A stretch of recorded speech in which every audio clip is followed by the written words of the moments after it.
So when Trump goes about the business of at least appearing to, the Smithsonian Museum and stuff like that, and basically trying to block access in some people's eyes to Black history and stuff like that. You don't have any issues with things of that nature. You don't find yourself questioning anything about Trump that makes you say, now that's not necessary. You don't need to do that. Or, anything that'll make you say, I don't think he's looking out for the Black community nearly as much as he should. Nothing at all. Of course, I think that he's done more for the Black community than any president before him, especially in my lifetime. Like, it's a regular question. It's an ongoing question. Before I even start to address Trump and how he permanently funded HBCUs, while he's working on birthright citizenship, that's literally that was for slaves. That shouldn't even exist at this point. How he created opportunity zones in his first election, in his first term in office, in order for us to invest in our own communities. We can go down the line on different things that he's done specifically for Black people. The better question is when you compare and contrast and you pay attention to somebody like a Barack Obama, but when you ask yourself the question, what specifically did he do for Black people, you come up with nothing. Zero, zilch, nada. So how can we hold Trump to a standard that we don't even hold the first Black president in the United States of America? Sorry, 24 million additional people on have healthcare insurance. You can put some people will point to that. Some people will point to that. The healthcare system as it stands today, the Department of Education as it stands today, it is all horrible. It is bad. And again, we diverting away from the question, what specifically did he do for Black people? Because we hold Trump to a standard that we don't even hold Obama to. That's good. Nobody can point to one thing. I could tell you what he did for the LGBTQ community, though. Fair enough. So let me ask you a serious question right off the bat. Do you actually believe Stephen A. Smith when he says he's not influenced by outside pressure? Because after watching this conversation between Anton Daniels and Stephen A., I'm going to be honest with you. I don't buy it. Not for a second. And that's exactly why this interview is so fascinating. Because Anton Daniels did something that most people don't do when they sit across from Stephen A. Smith. He actually pressed him. He challenged him directly on something that a lot of us has been noticing for a long time, which is this pattern where Stephen A. will come out strong on a position, sound confident, sound convicted. And then all of a sudden, when the backlash starts coming in, especially from what people like to call pro-Black crowd, the Roland Martins of the world, he starts walking it back. He starts apologizing. He starts running to the Victim Olympics, as Anton Daniels would say. I'm very familiar with his content. He actually inspires me. And shout out to him and Stephen A. as well. Two successful men that I look up to. But not to get off topic, but Stephen A. starts cleaning it up. So he starts walking it back. He starts apologizing and he starts cleaning it up. Now, in this interview, Stephen A. tries to shut that down completely. He says, that's not me. I'm not influenced by that. I don't care what people say. But here's the problem. That doesn't line up with what we actually seen. And I'm not coming at this from a place of just trying to hate on a guy. I'm coming at this from the perspective of someone who watched his commentary over time and noticed a very clear pattern. Because if you're going to sit there and tell the audience that you stand on principles no matter what, then your actions have to reflect that. You don't get to play both sides. You don't get to be bold when it's easy and then retreat when the pressure comes. And that's why this conversation matters, because it exposes a bigger issue, not just with Stephen A., but with the media personalities in general. Are they actually telling you what they believe, or are they adjusting in real time based on who gets offended the loudest? That's the real question here. And in my opinion, Anton Daniels put him in his position where he had the answer for that, whether he liked it or not. So what I'm going to do is break this whole thing down, explain exactly what was said, why it matters, and what tells us the bigger picture when it comes to media, politics, and influence. Hit the like button, share the video, subscribe to the channel, and now I want you guys to check this out. You're making points about the Democratic Party. What would you say about the Republican Party? You're not about to sit up here and act like they're paragons of virtue, right? And that they're always honest and straightforward. We're not going to do that, are we? No, I think that Bush II was the worst president in my lifetime. I absolutely hated him because of the things that he did to the economy. That was the worst time of my life. I went broke. I think that Obama inherited a mess. I don't think that everything that Obama did was wrong. I actually think that Trump's policies more or less align with what Obama was doing in 2008, 2009, 2010, right? Mm. If you look at Nancy Pelosi's policies back in 96, right? If you look at what Joe Biden said that he stood for, if you look at what Obama represented, those are the same things that Trump represent. They want to make it seem like, well, him deporting illegal migrants is such a bad thing. Obama deported over 3 million people in 3.1. his terms. Trump Yep. didn't even deport 1 million people in his first term in office. So I don't think that what Trump is doing is so radical. I think that what he's doing is more closely aligned with what moderate Democrats was doing back in the 90s. So with that being said, is it fair to say that you wouldn't be against the Democratic Party if it represented what those Democrats represented back in the day, that your real problem is with the progressive movement that appears to have taken over the Democratic Party, and that's what you completely disassociating yourself from? No, absolutely not. I believe in less government. I believe that people that are here, they should be here legally. I don't believe in men and women's bathrooms. I believe in smaller, much smaller government. I don't believe in higher taxes. I don't believe that you are independent. I think that you are conservative. I think you're a Republican. And not just with your dollar. I think that you are a Republican, but I don't think that you are willing to admit it openly because of the backlash that comes along with the Black community and not supporting people that aligns with the Democratic Party. Bingo. Right. And now this is where Stephen A really starts to lose me when he does talk about it, right? When he does respond back to what Anton Daniels just said, because he's out here claiming that he's some kind of independent thinker now, right? He wants people to believe that he's the moderate voice who can go either way depending on the candidate, depending on the issues, depending on what makes the most sense at the time. And I got to call that exactly what it is. Bull crap. I don't buy that for a second. In my opinion, Stephen A. Smith is a Democrat. He's a liberal who likes to present himself as reasonable, as balanced, as somebody who's above the partisan chaos. But when it actually comes time to make a decision, when it actually comes time to choose, he finds a way every single time to land right back on the Democrat side.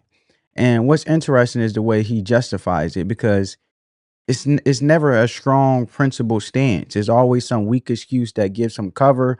Like when he goes into saying how he would have voted for Ron DeSantis. I want you guys to check it out. Okay. Now, I'm glad you brought that up, because allow me to retort to that. I don't give a shit what people say. If I feel what I feel, I'm going to stand on it. My challenge is knowing what I'm talking about. You study politics more than I do, along with Absolutely. various others. And so because of that, there are times that I'm simply uncertain about a position. And because I'm uncertain about a position, I lean on the same old same. Immigration, the only I totally supported Trump closing the borders because Biden opened them. If So Biden had never opened why not them, vote for him? Why not vote for him? because first of all, I've said this on many occasions. I would have voted for Nikki Haley.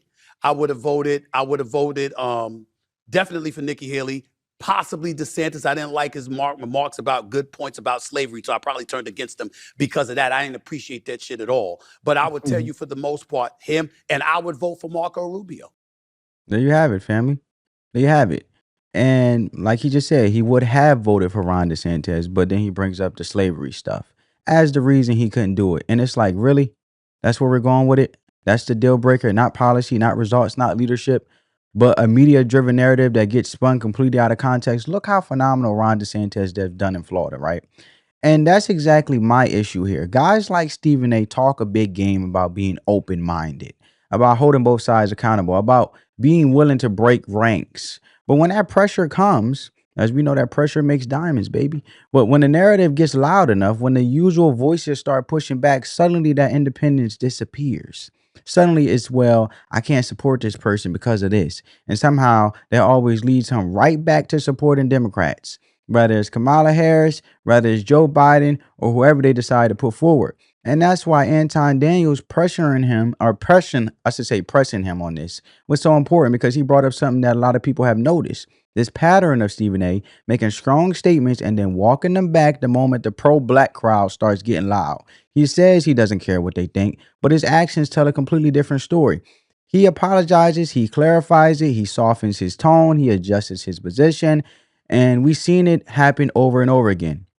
And the Jasmine Crockett conversation is a perfect example, which we're going to get into in a second, of that dynamic in real time. Because when it comes down to it, This is why I say Stephen A. can't get off the Democratic plantation, as I would call it, right? Now I want you guys to check it out. Okay. Anton Daniels right here, a straight shooter with yours truly, Stephen A. I want to get to the black community in this regard because one of the things that, listen, like I said, I don't consider myself a black conservative. I consider myself a black man who is an independent that leans left on some things and leans right. That's me. That's how I think about myself. You can't be that way, Stephen A. You cannot be that way. I believe I can. I believe I can. No. We could answer. I will gladly come on your show. We can argue about that all day, every day, bro. I'm happy to. I can't. Oh, come on. Oh, please, man. All you got to do is say what you say the word. Because you say the word, I will come on your show. It's not a problem. It's not a problem at all. You could do that in sports.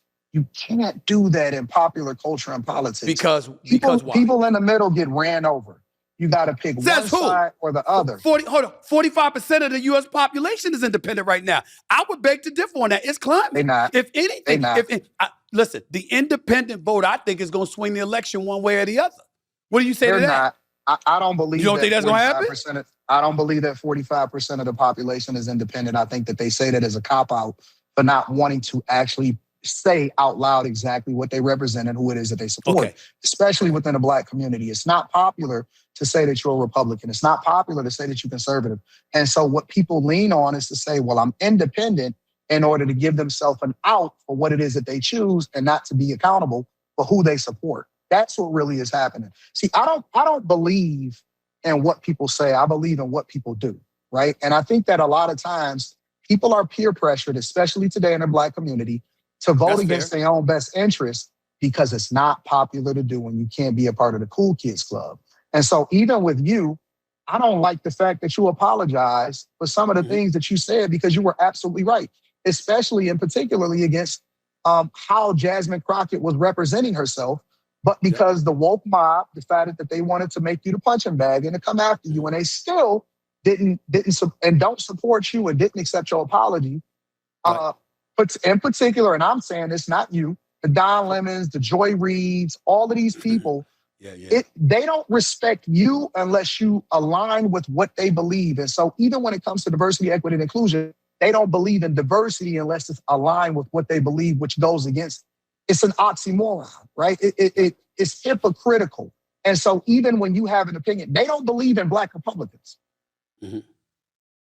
They only believe if you believe in them and diversity as it aligns with their agenda.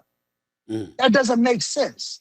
How can you want to have voices in every part of government or voices that's different from yours or representation, but you don't want representation when it doesn't agree with you?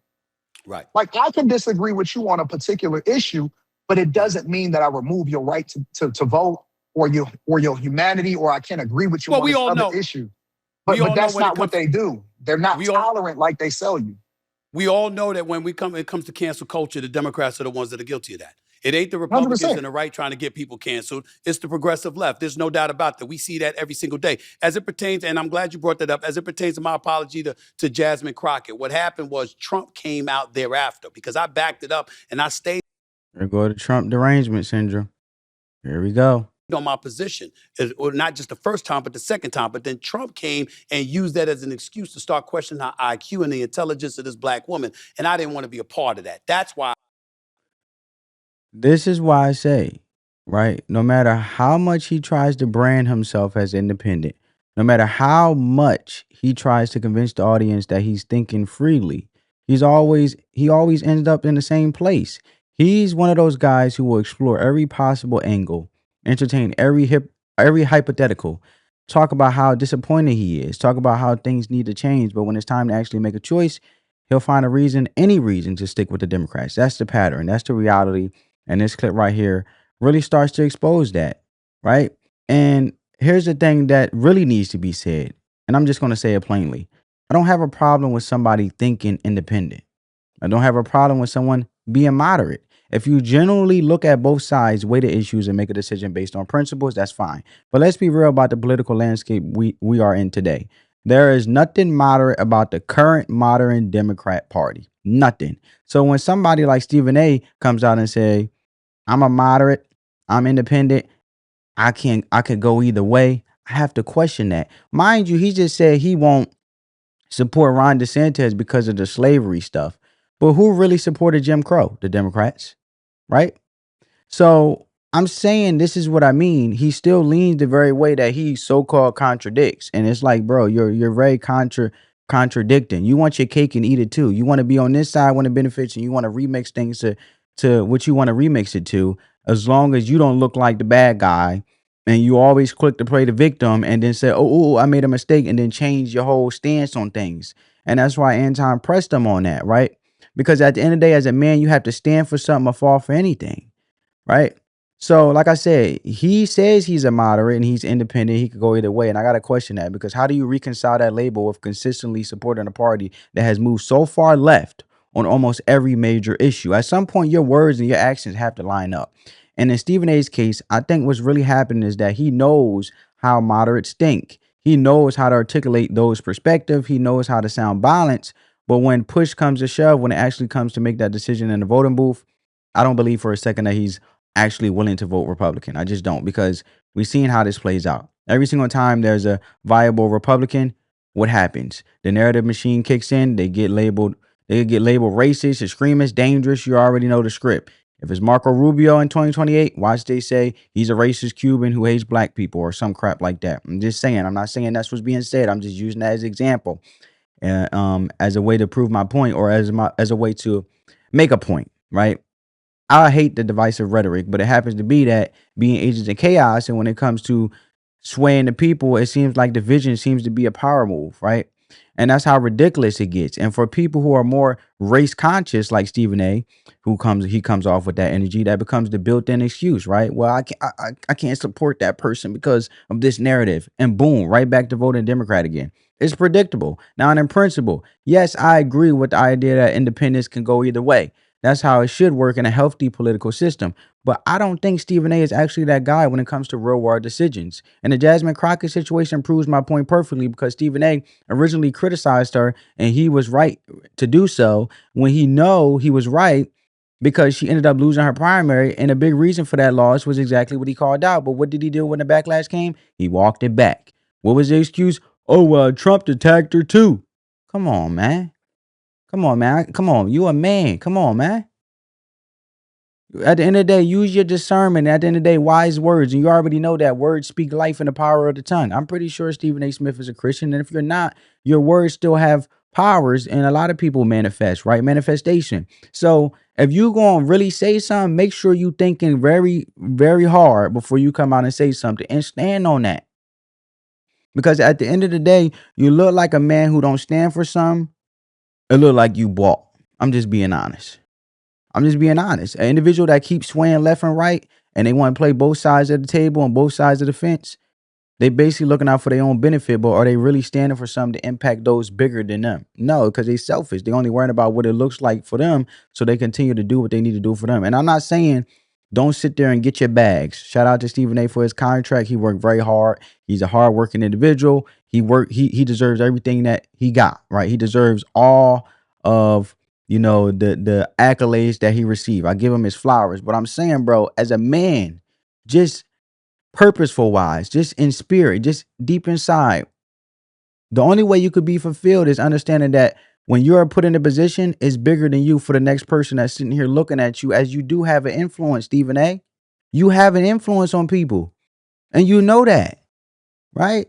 So that's not a reason to apologize because, oh, well, Trump attacked her too. Like, come on, man. That's an out. That's you looking for cover. That's you trying to soften the blow because certain people are upset. And that's the pattern I'm talking about. When it comes to being a straight shooter, as your podcast say, Stephen A is only a straight shooter to a certain point. When it comes to the so-called these pro-black crowd, I'm talking to what they talking about. He's not, right? He's not. Let's just be honest. They check him, right? Jamil Hill will check him. Joy Reid will check him, right? And he adjusts. Roland Martins, they apply pressure. He responds.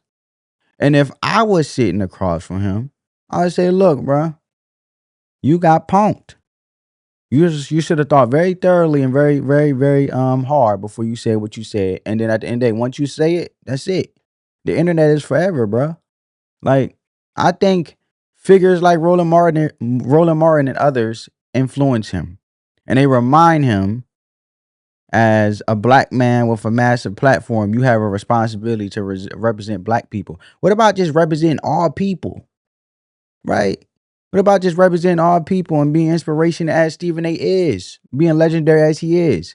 But for some way, you limit yourself and you sit there and put yourself in a box, and it's like the Roland Martins make you responsible or have a responsibility to represent black people in a very specific way, which, let's be honest, usually aligns with the Democrat Party.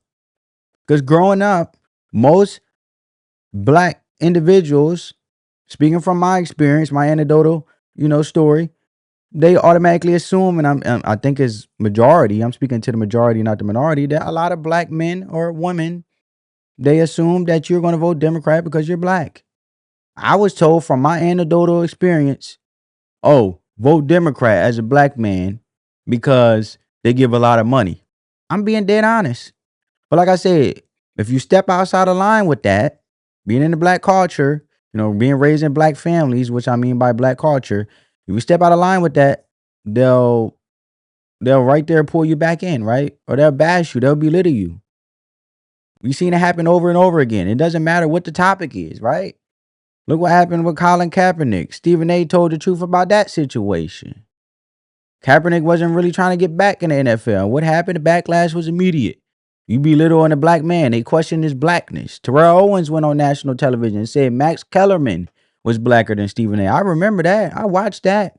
Think about how disrespectful that is. So don't tell me that pressure don't exist. And don't tell me it doesn't affect him. Of course it does. He values that invitation to the barbecue. He values that approval, right? He looks for that validation. And at the end of the day, a man should understand that a purpose is bigger than him. And in our innate nature to lead, we not looking for validation. The only thing we looking for is to continue to be aligned with the purpose that's set before us. Right? Look, man, they talked about Jesus Christ. I'm just being real with you. I'm not trying to get spiritual, but look, if you ever realize the individuals that want to make the biggest impact, it comes a time where they're disliked. A characteristic, I'll just keep it in just in general. A characteristic of a true leader is understanding that at times I'm going to be unpopular, but I got your best interest, because at the end of the day, that's what true leadership does. True leadership understands that I can't be emotional in this state for the best interest of all people. As being a leader, as a president, as a governor, as a public official, since we talking politics here, we understand that you may not see the vision right now, but sometimes you got to drag people across the finish line just for them to see the overall impact later on. They may not see what you see right now. And the same thing when it comes to your gift or your purpose. For example, people in your family may not see what you doing, or me being like, from my anecdotal experience, they're like, oh, you doing that little YouTube? But at the end of the day, I see it bigger than that. I'm trying to impact people. I'm trying to bring people closer to strengthen their faith, but also be aware of what's going on in the world, to make the right adjustments, to continue to evolve as people, but also do our civic responsibility and understand being informed of the truth, to understand that our decisions impact the next generation. And you may you may push away from politics, but politics is shaping your life whether you like it or not. And then also our civic responsibility is also understanding that our vote is bigger than us, because what about the people that are in mental institutions and cannot vote for themselves? We are voting for them as well. So it's bigger than you. That's why I do what I do. But my family don't see that. But at the end of the day, when I continue to influence and impact individuals, and I continue to inspire just to motivate individuals to think for themselves. I'm not telling you to be Republican, be what you want to be in your affiliation. But I'm saying think critically. Critical thinking and common sense has gone so far out the window. People just go with it and just be a bot. They just do whatever somebody tell you to do, and they just listen to whatever talking point or whatever TikTok clip that they see without even getting the full context. So this is why I do what I do. But I'm saying I'm using this example from my own anecdotal experience, basically to say that a true leader understands that some people may not see what you're doing, but you understand and you see where you're going. And at the end of the day, they'll see it at the end, but it's not for you to keep convincing people to see it, because then it's slowing up your purpose for them to actually see how it impacts all people, because it's bigger than you. And we all gonna eat, we all gonna benefit. And when I get to this finish line, yeah, you may not have liked what I had to do, or you may not have agreed with it, but listen, I got your best interest out of love, right? Out of peace, out of unity. And I'm going to have to do what I need to do. And at the end of the day, This is just tough love, baby. You ain't gonna understand right now. I got a son. You think he understand everything I'm saying right now? I show him through actions. As he get older, what do we do? Oh yeah, mom. Oh yeah, dad. Remember when you told me this, that, and that? Now I see what you was talking about. See, a lot of people don't. As a leader, you got to understand that people don't know what they don't know. But understand that's bigger than you. Have to keep moving forward. And they just gonna have to understand if they rocking with you, you'll understand. And for those who ain't, they fall off. But you know that the overall impact gonna benefit everybody. Doing the righteous thing, doing the right thing, and all will rejoice. Because a true leader will do the right thing in truth. And for those who sit there and actually vote and actually sit there and embrace the truth and understand that true leaders bring order, they bring direction and genuine leadership, right? Not manipulative, not sitting here trying to sell you a sales pitch like it's going to make your life better, then they tax you to death. But a true leader that's not demonic in spirit, that's not evil, that's not sitting here committing fraud, not full of self, but selfless, actually having the best interests of their constituents when it comes to local, state, local legislators and the president for the overall country, making sure money come in and we doing big business and also making sure jobs and resources continue to go into, continue to evolve as a country. You have to understand that those will rejoice when it comes to order, when it comes to true leadership. And those who continue to cater to the very things that is manipulative and that is swaying, that is swayful, and you have to constantly convince, but it doesn't really reveal itself as action continue to take place. But if anything, the actions isn't lining up with the words, they will suffer. So I just wanted to put that out there because at the end of the day, my whole point is Stephen A. Smith values approval, but he need to understand the true character of leadership, right? And there's a limit when it comes to you constantly sitting there valuing approval, right? A leash, whether he wants to admit it or not, Stephen A. Smith, on how far he's willing to go. He can criticize here and there. He could sound tough. He could push back a little bit. But when it comes to crossing that final line, like openly supporting or voting for someone like Trump, no, that's a step too far. And he knows it. He knows the consequences that will come with that. Not just socially, but professionally. Let's be honest. If Stephen A. came out and said, I voted for Trump, do you really think his position at ESPN stays untouched? I doubt it. God forbid, I want everybody to continue to grow. And if they work hard for their position, it shouldn't be, they should be able to have they should be able to have their voice be heard, and they should not be doxxed or continue to be crucified based on them letting their voice be heard by voting a certain way, right? That's your right. But like I say, instead, what we get is this performance of independence from Stephen A. We get to talk, we get the hypotheticals, we get the I could go either way. But in reality, he always land in the same place. He votes Democrat. He voted for Kamala Harris, and then he builds these elaborate, sometimes ridiculous excuses for why he couldn't just bring himself to vote Republican. And that's why I'm calling it out, because in the Jasmine Crockett situation you guys just heard, Stephen A. was not wrong. Trump pointed it out and didn't suddenly make it wrong. The facts didn't change. The only thing that changed was the pressure on Stephen A. Smith. And instead of standing on what he said, he used Trump as an excuse to walk it back. That's what happened. That's what he's doing right now. And that's why I say this ain't about independence. This is about knowing where the line is, knowing how far you're allowed to go, and making sure you never cross it. Let's continue. I apologize for it. You can agree or disagree You with it. can't apologize for something that you didn't do wrong, Stephen A.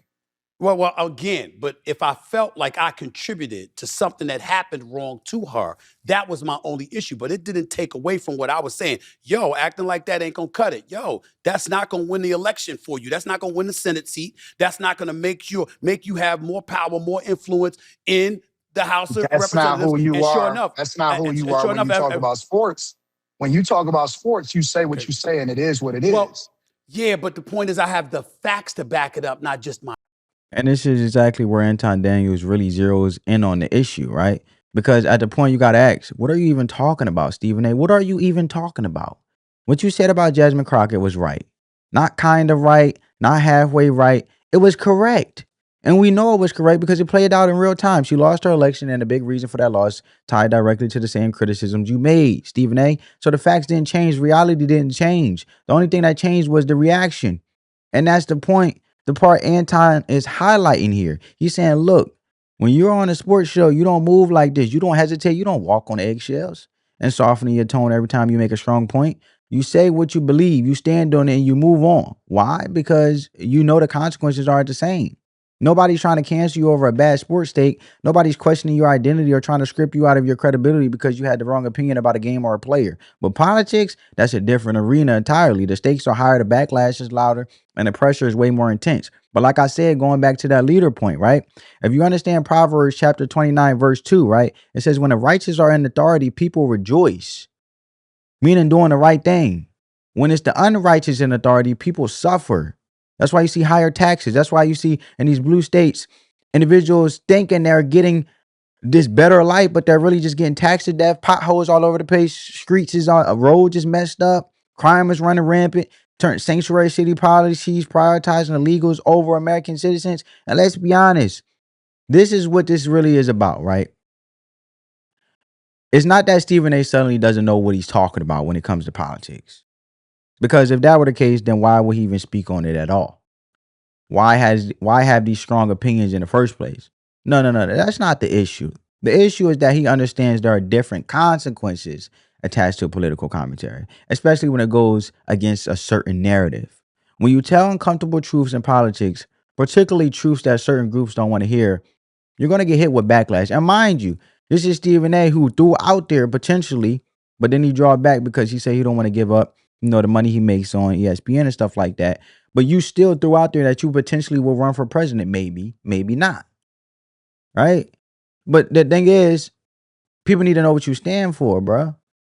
And if you're going to be righteous and do the right thing, it's going to be unpopular. But at the end of the day, what's right is right and what's wrong is wrong. So, like I'm saying, this is a guy who apparently don't want to stick on or stand on uncomfortable truths.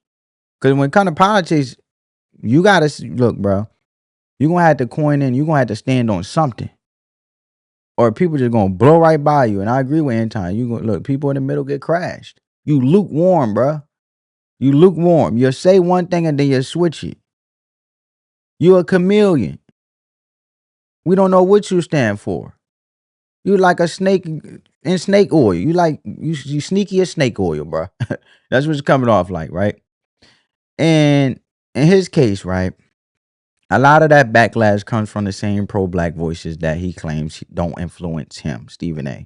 But clearly they do, because you can see the difference of how he operates. You can hear it in his tone. You can watch him pull back in real time. That hesitation, that's not confusion. That's calculated. That's calculation. That's someone who knows exactly how far they can go where the line is drawn. And once he gets close to the line, he starts to retreat. And again, this is why I say he bullcrapping when he tried to present himself as this fearless, independent thinker who doesn't care about what anybody says. That's just not consistent with the pattern we've seen. He absolutely cares. He cares about the perception. He cares about maintaining his place within that circle. And he cares about avoiding that kind of backlash that comes with stepping too far outside the approved narrative.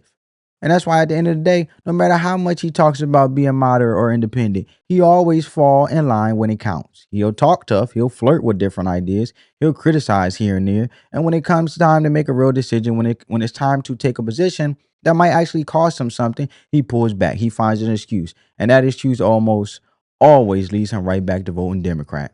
Right back to supporting the same people he claims to have issues with. So yeah, I do think his voice has value in the sense that he can articulate what a lot of so-called moderates are thinking. I think that's important for the broader conversation. But let's not confuse that what he actually isn't.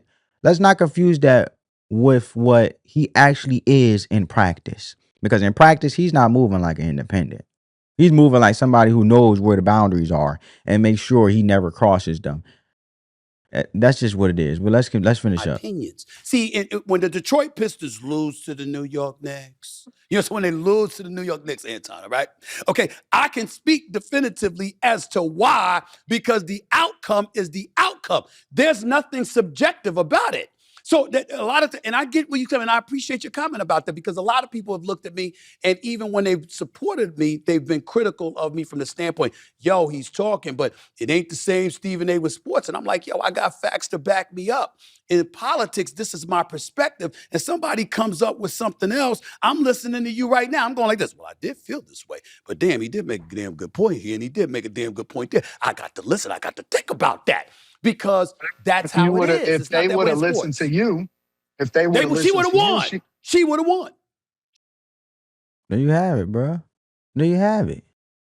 She'd have won. we align with that, right? But instead, we're more focused on how we feel instead of the Right. results, which leads back to your original question about having a conversation with your sisters. My goal is to get the best results. And ultimately, sometimes I can't even be the nice person to you because I have to be the best person for you. Exactly. Right? I kind of look at it, That's the characteristics of a leader I'm talking about. especially when it comes to women, because there are women that are still protecting my family and stuff like that, right? Mhm. Sometimes I can't be, like I have a daughter, and I know that you have a couple daughters. Yeah. I can't be her friend. I have to be her father. You Mhm. see what I'm saying? So sometimes Damn she right. doesn't know what's best for her, which I can lead her through that with a conversation. But more importantly, I need to educate her at the same time. But I still want the best results. And if people really cared about Jasmine Crockett, then they would have stood 10 toes down and told her the truth instead of just going along with the get along gang to make her feel good about it. And now she's not Right. even a part of she got eliminated in the primary. Bingo. All right. So now, I hope you guys enjoyed this video. Make sure you like the video, comment your thoughts down below. Share this with someone who needs to see it. Subscribe to the channel and turn on your post notifications so you don't miss the next one. But let me close with this, because at the end of the day, my goal isn't just to talk politics. It's to be the salt and light in a culture that's constantly pulling people away from truth and into confusion. And what we're really talking about here is truth versus pressure, conviction versus convenience. The Bible says in Proverbs chapter 12, verse 22, lying lips are abomination to the Lord, but they that deal truly are his delight. That's a simple but powerful standard. God honors truth, not spin, not excuses, not bending based on who's watching or who's upset. And when you apply that to what we're seeing in media and politics, it becomes very clear. A society that rewards people for abandoning truth in order to maintain approval is a society that starts to lose its moral foundation. That's when you get confusion, division, and lack of accountability. But this isn't just about Stephen A. This is about all of us, because every single day we're faced with moments where it would be easier to stay quiet, to go along, to avoid backlash instead of standing firm in what we know is right. And the question you got to ask yourself is simple. Are you going to be someone who stands on truth no matter the cost, or someone who adjusts based on who's in the room? Hope you guys enjoyed this video. Spread that peace, love, and positivity. And as always, we just having a conversation. Peace, family.